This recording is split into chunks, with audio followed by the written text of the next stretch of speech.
Welcome to YoungHollywood.com. We usually play around 9:30, man. There's an album that came on that really hit me right. And he goes, come here. And we went over there and he goes, this one? And he played it. It was the album that I had gone to sleep to. I said, yeah. He goes, that's Mishka.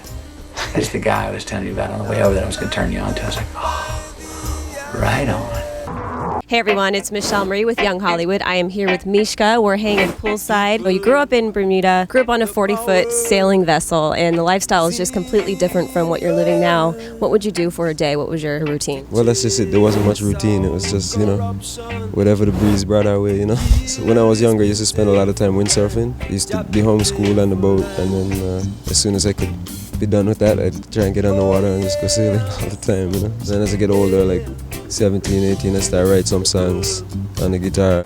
Tell us about your album, Above the Bones, and what we can draw from it. It's a feel-good kind of album, The message is love and respect to humanity, Take me home, yeah. Oh, let us rise above the bones. Pretty mellow, but it's something got some drive to it. It is a reggae sound, but it's also acoustic.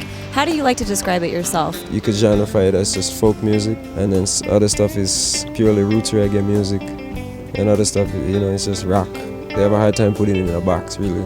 This cat's on it. This is beautiful music. I know good music, and this is great music. Tell us about how you got discovered by Matthew McConaughey in the very beginning. They were in Jamaica partying for the New Year's 2000. Matthew was like real hungover or whatever, he couldn't get to sleep. One of his friends who was on vacation with him there had my album and put it on. And Matthew said it lulled him to sleep because it was the first album was real mellow acoustic album, And so from then he's like, what was that music? I really loved it. So the guy said, oh, that's Mishka. But then a couple years later, I was doing a show out here. Some of Matthew's people heard that I was there. So he sent someone down and said, try and get this guy's number, I want to get in touch with him. And he called me up and we just became friends. With him actually wanting to go out and create this label, JK Living, you're his first artist. How does that make you feel? Special.